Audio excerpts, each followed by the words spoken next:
Bonjour à tous et bienvenue pour un nouvel épisode aujourd'hui avec le docteur Boumendil. L'éclairage du médecin aujourd'hui sur un médicament que j'ai entendu parler dernièrement, l'Ozempic.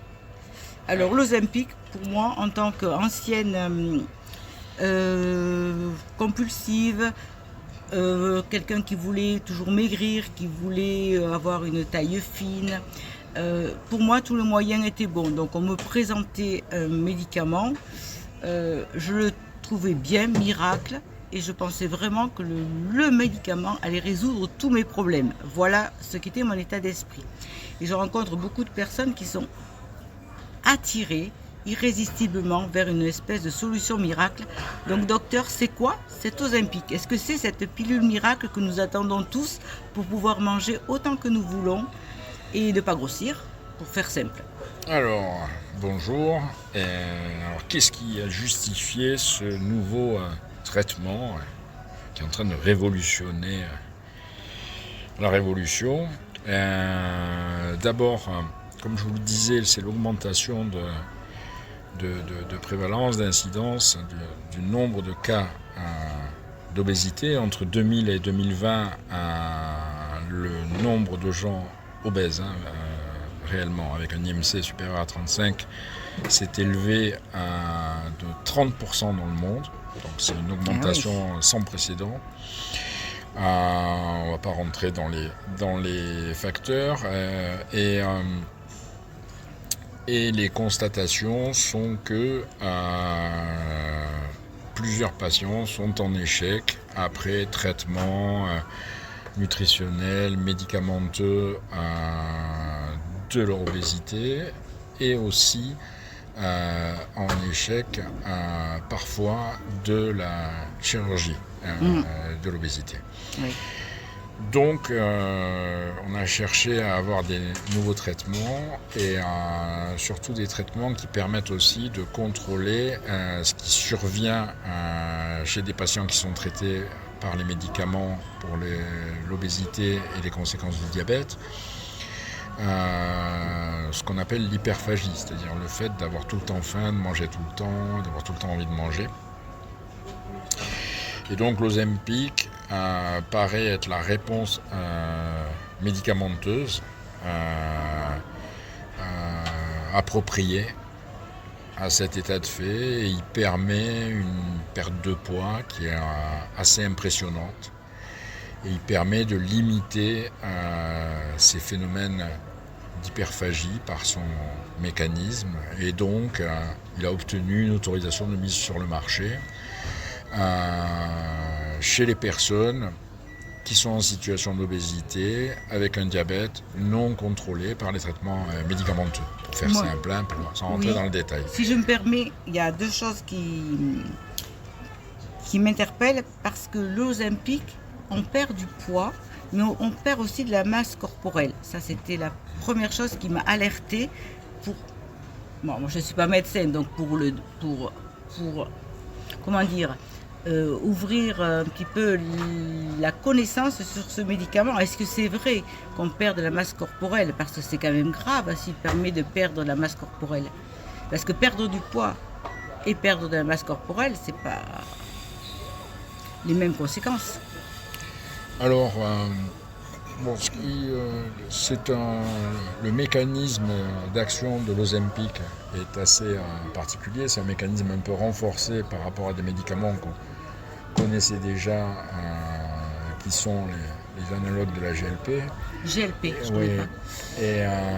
Et ce qu'il faut savoir, c'est que dans la perte de poids qui est décrite avec l'Ozempic, il y a effectivement une perte de poids qui est liée à la perte de charge graisseuse, parce que c'est un médicament qui est fait pour perdre de la masse graisseuse. Oui, voilà.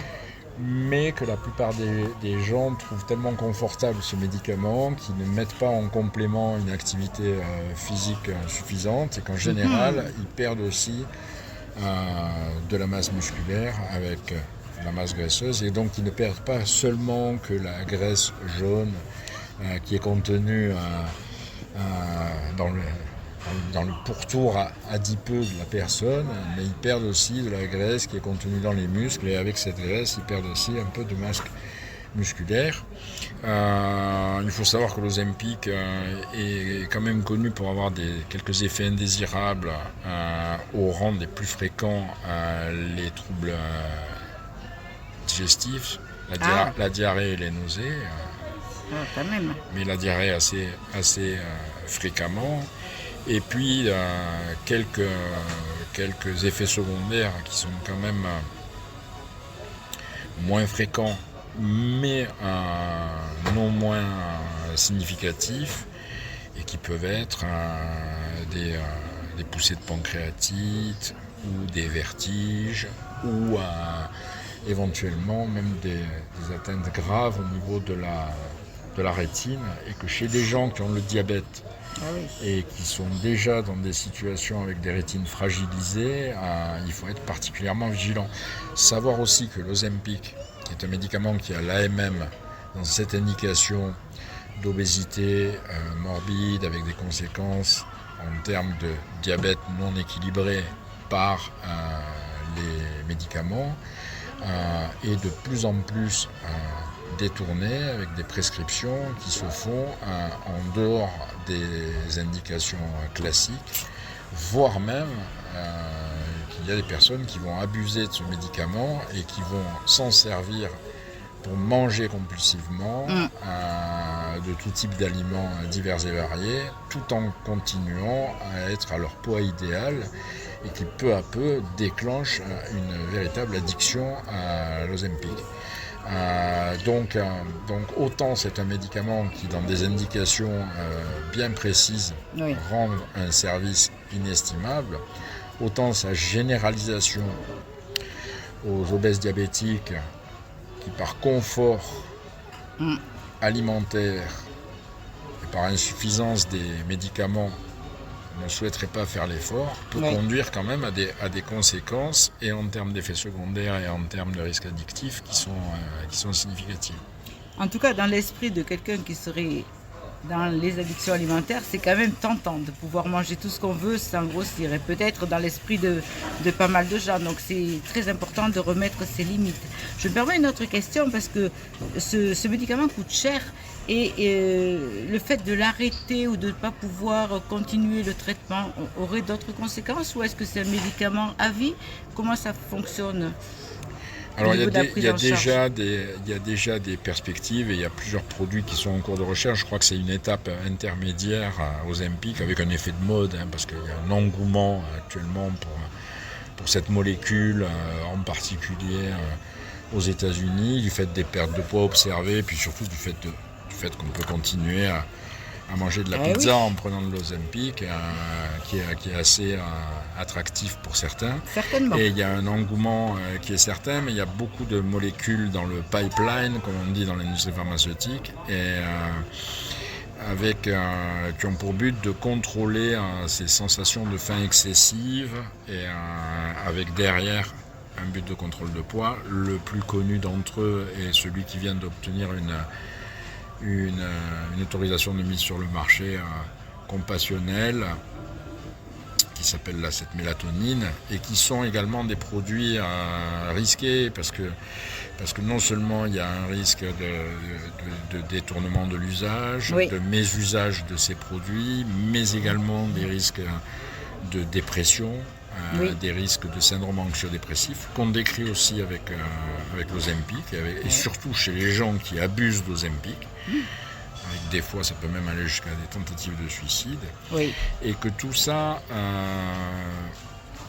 s'est joué avec un mécanisme qui est très fin au sein de l'alimentation. On n'en a pas encore parlé, mais il y a une espèce de contrôle qui s'effectue entre la sensation de faim et la sensation de satiété, qui est un équilibre éminemment fragile dans le corps humain, où plusieurs produits interviennent et plusieurs précurseurs d'hormones interviennent, en général sécrétés par le cerveau, mais aussi sécrétés par l'estomac lui-même, des choses qu'on a découvertes plus récemment, comme les leptines, et qui sont à l'origine de la régulation de notre métabolisme, de notre équilibre énergétique. Et quand on vient dérégler ces sécrétions-là, qui sont des sécrétions naturelles à l'intérieur du corps humain, tant par les sucres que par des traitements qui corrigent leur assimilation à l'intérieur de l'organisme, et on peut aboutir à une dérégulation complète du métabolisme et donc de l'équilibre énergétique, Oui. et que c'est éminemment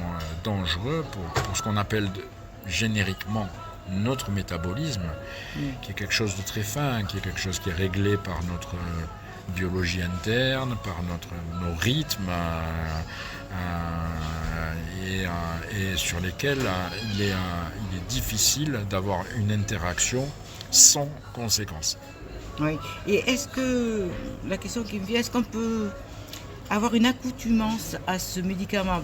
Admettons, quelqu'un prend de l'Ozempic et apprend un petit peu toutes ses conséquences, ou qu'il n'est pas vraiment suivi au niveau médical. Ce ne sont pas des médicaments qui déclenchent une accoutumance. D'accord. Cependant, chez des gens qui ont un trouble du comportement alimentaire et donc qui ont une vulnérabilité à la pathologie addictive, le mauvais usage, le mésusage de ces médicaments-là peut déboucher sur une utilisation compulsive et donc une utilisation addictive de ces produits-là. On ne peut pas vraiment parler d'une addiction à ces produits-là, dans la mesure où une addiction, il y a des phénomènes de tolérance et d'échappement à cette tolérance, avec répétition des doses, augmentation des doses et une dose de plus en plus fréquente, et un échappement qui se fait dans l'addiction et dans la pathologie addictive, aux drogues ou à l'alcool, qu'on ne verrait pas avec ce type de médicaments. Cependant, ils peuvent donner lieu à un mésusage, voire à un mésusage toxique, voire à un vrai trouble du comportement. Et là, c'est un trouble du comportement dans l'usage d'un médicament. Par définition, c'est une addiction.